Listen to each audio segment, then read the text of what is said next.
What's up everybody, it's Benjamin Spay here, bringing you another LEGO video with today my review of the Forest Stronghold. This is a set that was part of the Bricklink Designer program. I pre-ordered this in October 2024 and received it last week. There's a lot to say about the set, both good but also some bad. Timestamps will be in the description below, so let's jump right in. I'll start with a look at the packaging and instructions. As for the packaging, not much changed here. We still have a large box showing the set with arguably the most boring background ever, although they probably wanted to keep things consistent and not spend too much on box art that never ends up on the shelves. As always, the Bricklink Designer program sets do not come with printed instructions, instead they are only available online. It is a little annoying, especially if you use LEGO to get away from screens every once in a while, but it's understandable. Now let's move on to the actual build, and here it is. You can tell it's quite big, measuring roughly two 32 by 32 base plates, partly aided by the bridge. My first impression? It looks great. I love the combination of castle along with the trees. Despite their building experience, they add so much to this model, with the combination of black and green and a very organic look provided by the macaroni parts. They truly capture the Forestman vibe for me. It may seem odd that a faction called the Forestmen have acquired such a huge castle, but according to the lore on the Bricklink Designer page, this actually is not a castle that the Forestmen built themselves, but rather one they came across somewhere in Ogle Forest, a nice throwback to the LEGO Alpha Team universe, of course. So now let's take a closer look at the castle. Starting with the left section, the base consists of a ton of plates with on the edge some smooth dark green slopes. I guess it's supposed to represent moss, but I think it's just a little too smooth. There's a target practice tree on the side. Behind that we have a nice combination of slopes for the base of the structure, where dark grey gradually turns into light grey with great texturing all around, followed by a nice looking window with a roof. I like the combination of white and dark blue here. Some foliage on the sides, the line-shaped openings on the tower we've seen before with the Lion Knight's castle. Same with the curved slopes near the edges, but the benefit of this is of course that it can go along with that castle nicely. We have another window with a dark blue roof, and next to that is the highest tower, which features some lovely windows. There's also a nice use of those toothplates in this set. All the way on the top there are a few goodies along with a zip line. In the default setup it is not angled down enough to work, but you can easily change that. I'm not a huge fan of this because I think it's far too fragile and easy to knock over. Obviously the entire castle is surrounded by trees, and as I mentioned, they add so much character to this set. I honestly think they're one of the main selling points, even though their part count is rather small compared to the rest of the model. Spinning this section around, there's the open back design. I know some people really don't like this, but I actually quite adore the concept of open back designs. Sure, it may be annoying if you're looking for a fully closed castle, but we can't ignore the fact that open back designs are typically cheaper and grant a look at the interior without having to remove any sections like with the modulars. Nonetheless, this set does not execute the open back design perfectly, more about that in the comparison section. For now, on the back of the left section we have a treasure room at the bottom, followed by a bedroom, and then a somewhat generic area leading to the towers.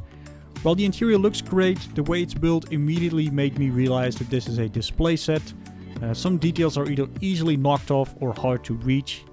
The small size of some of the rooms also doesn't help much either. Not to mention there's a lack of play features in this set.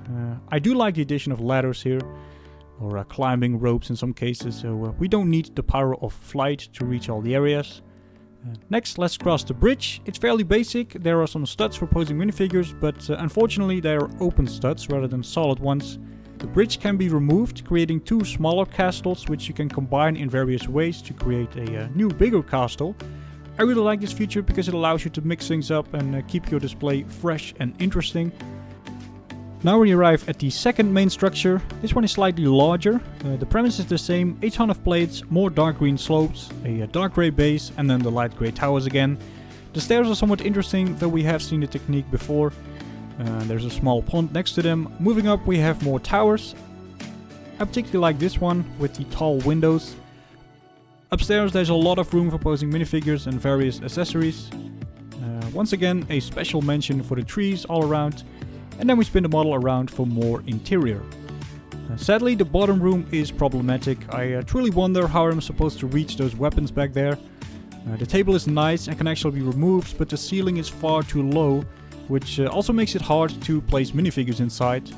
The next floor contains a food storage. Unfortunately, the ceiling is somewhat higher here. I like the wide selection, it's all well and good, except for this, the turkey legs and goblets that can once again be knocked off easily. Moving further up, we have a spider that is scary realistic, and he's guarding a skeleton and another ladder. Outside are a few more bits and bobs, and then there's the top tower with a nice view. That brings us to the minifigures, and we get 12 of them, 13 including the skeleton. If you're up for some Forestman army building, this is an excellent set. While I would definitely have preferred some more variety in colors, we have to keep in mind that the designer of this set, Taylor Anderson, had a limited variety of pieces he could use, so we can't be too picky here. With a ton of minifigures also come a ton of accessories. In theory there are enough bows to equip all 6 archers, but because 2 bows are placed in that notoriously hard to reach dungeon, you'll probably end up using 4. This would be fine if there were at least 2 more Forestman shields, because right now we only have 2 and they're used for decoration. You can remove them, but it hurts the aesthetic, so I would rather just have 2 more shields. Lastly, there are a few animals included. A special mention goes out to the rabbit, which I haven't seen before, but most noticeable is probably the horse with a cart. I'm not really fond of this build. The back section feels a bit flimsy, and overall it's just kind of basic and small, but it does add some playability. So now that we've looked at the entire build, what is my conclusion? Well, I think this is a great set, but I can't ignore the fact that we've had other modern castles over the past year, so perhaps it's a good idea to put things in perspective. I've seen people mention that this set is essentially a Lion Knight's castle with a bunch of trees, but I strongly disagree. While there are definitely similarities between this one and the Lion Knight's castle and even the mountain fortress, I think it brings more than enough to the table to give it its own style. Even without the trees, it's got a different layout, it's somewhat modular, it has nice and unique detailing, not to mention a completely different selection of minifigures. It's really tailored towards the Forestman faction, but it does so in a great way. Sadly though, while it has its own charm, I don't think I can recommend the Forest Stronghold over the Lion Knight's castle for the average user. Even with the price difference, which is currently about 100 bucks. And the last one brings different things to the table, but in my opinion, those things are worth more in general. Like the Lion Knight's castle, while being less detailed on the outside, has a more robust design, great play features, a more balanced selection of minifigures, printed instructions, and lovely box art. Most importantly, it has what I like to call a clean-cut open back design, allowing you to display the set closed or open to reveal the interior without needing to take anything apart. The open back design from the Forest Stronghold, on the other hand, does not have a clean cut, so you can't place the 2 buildings against one another, or even a wall without a gap in between them.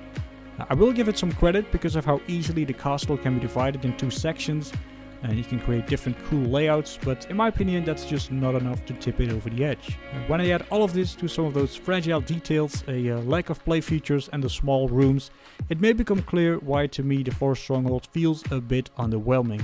It's by no means a bad set. In fact, there are instances where I would recommend it over the other options. For example, if you're looking for something cheaper than the Lion Knight's castle or the even more expensive Mountain Fortress, or if you really like the Forestman vibes in general, or just a fan of the detailing or the layout, but that's about it. As to the aftermarket, ironically, once again here in the Netherlands, the current price for a sealed copy is really close to what it was originally sold for. I hope this trend also applies for other countries later down the line, but in general I would say don't panic. Take your time to review the other options, and as always, patience can pay off. Even though all of the 30,000 copies sold out, I think it's safe to say that a good chunk of them will be resold, and the more that end up in the aftermarket, the lower the price will be, so don't jump the hype train too soon. Alright everybody, this has been a long video, so if you made it all the way to the end, I want to thank you very much for watching. Feel free to leave your thoughts in the comments below. For now, there is only one thing left for me to say. I will see you next time when a new ID washes up on the shore of a golden beach.